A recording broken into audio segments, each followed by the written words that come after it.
Was Ruth a Jew or a Gentile? Other than the book of Ruth, where else do we read about Ruth? Why is Boaz so important? What is the main theme of the book of Ruth? All these questions and much more, we're going to discuss it in today's episode of Did You Know? Stay with us.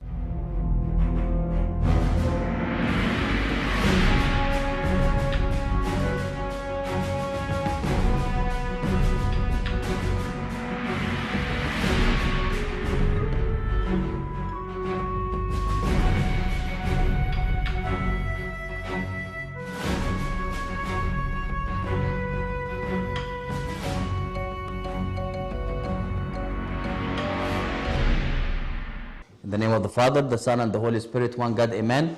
Welcome again to another episode of Did You Know? Today we're going to discuss the book of Ruth. Was Ruth a Jew or a Gentile? Ruth was a Moabite. And Moab was from the ancestor of Lot through an incestuous relationship between Lot and one of his daughters. And when Lot had a relationship with one of his daughters, we got Moab, and the Moabites are the descendants of Moab. So Ruth actually was not a Jew, but she was a Gentile. The book of Ruth happened at the same time as the events of the book of Judges. We spoke about the book of Judges in length, and we said how at that time, this era of the Judges, the moral and the spiritual level of the Israelites were at very low level.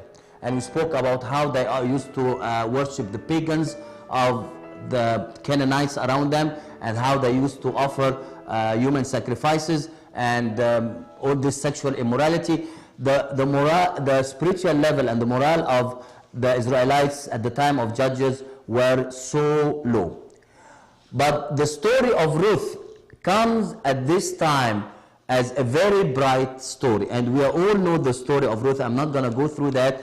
It's a beautiful story. We can read it, of course, in the book of Ruth.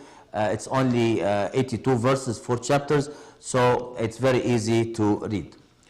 The author of the book is actually, some of the people say that it's not known who wrote the book of Ruth, but other commentators attribute the book to Samuel. So there is a good chance that Samuel, being one of the judges, and he either knew about it, whether from written sources or verbal sources, he compiled the story and put the story together. But the event of the story itself happened at the time of the Judges, and we said before that the time of the Judges is between the year 1375 and the year 1050. So the story happened within this time, at the same time of the Judges era, 1375 to 1050, maybe around the year 1100 BC. Samuel is the writer.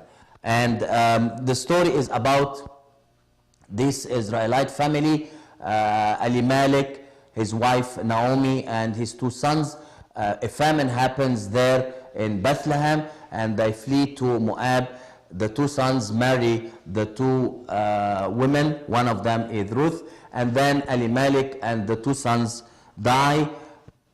Naomi, after a long conversation with Ruth, they decide to go together back to the land of Bethlehem. There are 2 customs that I would like to mention that are very clear in the book of Ruth. And it's important to understand these 2 customs in order to understand the mean and the main theological and real deep meaning of the book of Ruth. The book of Ruth is not a book like most of us will think. It teaches us the relationship between a daughter and her mother-in-law. That's of course one of the aspects, but that's not the main aspect. The main aspect is much, much, much more deeper than that. I just want to read these 2 customs from the book of Leviticus, chapter 25 and verse 25. We read, "If one of your brethren becomes poor and has sold some of his possession, and if his redeeming relative comes to redeem it, then he may redeem what his brother sold. So there is the idea here of the buying back, to redeem back the land that a poor person might have lose it because he was poor. So there is the idea of redeeming back or buying back the land. And the other custom, we read about it in the book of Deuteronomy, and we call it a Levitic marriage. And this is also very important to understand because it solves a lot of problems even in the New Testament. In the book of Deuteronomy, chapter 25, verses 5 and 6, we read, if brothers dwell together and one of them dies and has no son, the widow of the dead man shall not be married to a stranger outside the family. Her husband's brother shall go in to her, take her as his wife, and perform the duty of a husband's brother to her.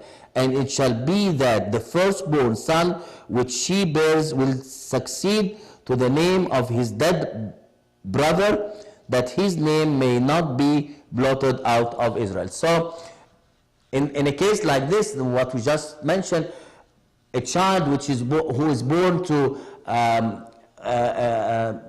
two fathers will have a legal father and will have a biological father. And we find this very important in the book of Ruth, how Boaz acted as a relative, because he was a relative, how Boaz did or accomplished this Levitic marriage thing, and we're going to explain this in more details after we come back from our break. In order to understand the effect of these two customs in the book of Ruth, we need to speak about the purpose of the book of Ruth. As I mentioned before, it's not just a beautiful story about a woman and her mother-in-law, but we see three main purposes of the book of Ruth. The first one, which is easy, is the historical, and we mentioned that this shows the bright part or the hope or the good part during this era of the judges. But at the same time, more importantly than that, we know that Ruth is mentioned in the book of Matthew chapter 1 and verse 5 in the genealogy of our Lord Jesus Christ. Yes, although she was a Moabite, but she is the ancestor of our Lord Jesus Christ. And we read at the end of the book of Ruth that when Ruth married Boaz, they got Obed, and Obed got Jesse, and Jesse got David, and then we know that David is the ancestor of our Lord Jesus Christ. So although she is a Moabite, she had the privilege of being in the genealogy of our Lord Jesus Christ. And that shows us that our Lord came to redeem everyone, not only the Jewish people, but everyone who believes in him. The theological meaning of the book of Ruth is very, very, very important. There is a word that is repeated at least 13 times in the book of Ruth, and this word is kinsman in English, and the Hebrew word is Joel, J-O-E-L, and Joel means redeemer. So Boaz acted as a redeemer for Naomi and Ruth. He bought back the land, and that's part of the function of the redeemer, and at the same time he married her because her first relative did not want to marry her, so he acted as a redeemer. He acted as a Joel in marrying her and bringing offsprings to her, as we mentioned before. So this theological meaning of the idea of Joel, and that's where we find Christ in this book. Joel is a redeemer. He buys back the land and he marries her instead of the relative who did not want to marry her, because also Boaz was a relative to Naomi. He is our redeemer. Our Lord is our redeemer. Our Lord is the one who buys us back to the Father. He paid the price. He willingly paid the price to buy us back to the Father, to reconcile us to the Father. This is a very important principle here, and we cannot ignore that this is the main theme of the book of Ruth, is to find the Redeemer, Joel, the kinsman, found in 13 times in this book. The last purpose in the book is the practical one, and this book is only 82 verses, and we find the name of God found in 23 times or 23 verses out of these 82 verses. And we see how God works everything for the good, for the life of a believer, for the life in the life of the one who loves him. God works everything for the good. Although they left Bethlehem because of famine and things, and their husbands died and things became worse, but at the end we see this beautiful relationship between Boaz and Ruth, and how Ruth, because of this relationship, she was mentioned in the genealogy of our Lord Jesus Christ. We cannot forget Romans 8:28, for everything works together for the good for those who love God. We see the providence of God very clearly in the book of Ruth. Theologically, Joel, the Redeemer, 13 times. Historically, Ruth is in the genealogy of our Lord Jesus Christ, and the practical purpose is the providence of God and how he makes everything together for the good of the one who loves him. The book of Ruth is a beautiful book. It's only 4 chapters. I really recommend everyone to read it in this new meaning. See the redemption of our Lord Jesus Christ and the redemption work that Boaz have done in the life of Ruth. Until next time, I hope and pray that the Almighty, loving God will richly bless you. Amen. If you have any questions or comments, please email us at ot@cycnow.com, and we'll be glad to answer all your questions.